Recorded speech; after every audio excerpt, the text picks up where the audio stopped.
Hello everyone, welcome back my channel Moumita's kitchen and daily vibes. তো বন্ধুরা, winter season তো পড়েই গেছে। উইন্টার সিজন মানেই কিন্তু প্রচুর প্রচুর ফেস্টিভ্যাল, কনসার্ট, বুক ফেয়ার এগুলো কিন্তু চলতেই থাকবে এই উইন্টারটা জুড়ে। শীত কিন্তু বেশ জাঁকিয়ে পড়ে গেছে। আর এইসব ফেস্টিভ্যাল মানে কিন্তু আমি কিন্তু একদমই মিস করি না। সারাদিনের কাজের মাঝখানে প্রচুর ব্যস্ততার মাঝখানেও একটু সময় বার করে চলে যাই। তো যাই হোক বন্ধুরা, এই বছর কোথায় চলে গেছি সেটাই তোমাদের সাথে আজকে শেয়ার করছি। তো আজকে আমরা চলে গিয়েছিলাম রানাঘাট বিবেক উৎসবে। তোমরা সকলেই জানো 4 জানুয়ারি থেকে কিন্তু বিবেক উৎসব শুরু হয়ে গেল। বিবেকানন্দের জন্মদিন উপলক্ষে এই বিবেক উৎসব কিন্তু চলে আমাদের প্রত্যেক বছর। 4 জানুয়ারি থেকে 13 জানুয়ারি পর্যন্ত কিন্তু এই বছরের বিবেক উৎসব চলবে। তো এই বছরের ডেকোরেশন, অ্যাম্বিয়েন্স কিন্তু অন্য রকম ছিল, মানে চোখের লাগার মতন। প্রত্যেক বছরই আমাদের বিবেক উৎসব নতুন নতুন কিছু সারপ্রাইজ দেয়, এই বছরও তাই। দেখতে পাচ্ছ এই গেটটা আন্ডার ওয়াটার, মানে সমুদ্রের তলার পরিবেশটা ফুটিয়ে তোলা হয়েছে এখানে। অপূর্ব লেগেছে আমার, জাস্ট অসাধারণ। তারপর আমরা ভেতরে ঢুকে গেলাম এবং সেখানে গিয়ে একটু আর্ট গ্যালারিটা ভিজিট করছিলাম। আর্টিস্টদের যে আর্টগুলো, প্রত্যেকটা আর্ট দেখে আমার জাস্ট মুখ থেকে একটাই কথা বেরোচ্ছিল, ওয়াও!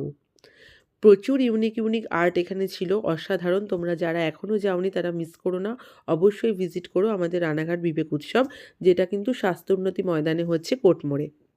তো যাই হোক বন্ধুরা, 4 জানুয়ারি কিন্তু আমাদের নচিকেতা চক্রবর্তীর লাইভ কনসার্ট ছিল।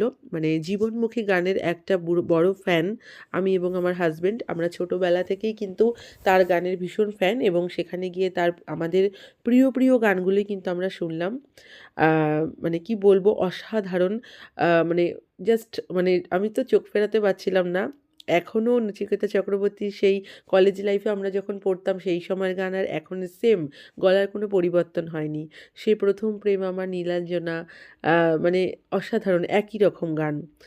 আমার ঠিকানা এখন বৃদ্ধাশ্রম, এই গানগুলো, রাজশ্রী তোমার জন্য একই রকম, জাস্ট দারুণ কাটালাম সন্ধেটা ফ্যামিলি নিয়ে। আমার হাজব্যান্ড, আমি সনটাই ভীষণ এনজয় করলাম। দেন তারপর সুমন দাসের একটা তবলা শুনলাম আমরা, যেই সুমন দাস রানাঘাট থেকে কিন্তু তবলা বাজিয়ে রাষ্ট্রপতি পুরস্কার পেয়েছে। এটা আমাদের কাছে একটা প্রাউড মোমেন্ট। তো তারপর আমরা একটু মেলা ঘুরে নিলাম, ভিজিট করলাম। সেখানে গিয়ে আমরা একটা চিকেন কর্ন পিৎজা নিয়ে নিলাম, কারণ কনসার্ট মানেই কিন্তু খাওয়া দাওয়া, প্রচুর আড্ডা দেওয়া। তো এটা আমাদের খুব ফেভারিট ফুড পিৎজাটা, সন্টায়ের আমার। দেন তারপরে মথুরা কেক খেয়ে নিলাম, সাথে একটু ভাপা পিঠে, কারণ শীতকাল, আর দই ফুচকা। তো যাই হোক বন্ধুরা, তোমাদের আরেকটা কথা বলি, 13ই জানুয়ারি কিন্তু আমাদের সবার প্রিয় সুনীতি চৌহান আসছে। তোমরা কিন্তু অবশ্যই এসো, মিস করো না। তো আমাদের খাওয়া দাওয়া হয়ে গেল, আবার দেখা হবে তোমাদের সাথে অন্য ভিডিওতে। তোমরা ভালো থেকো, সুস্থ থেকো। আজকে টাটা, দেখা হচ্ছে খুব তাড়াতাড়ি।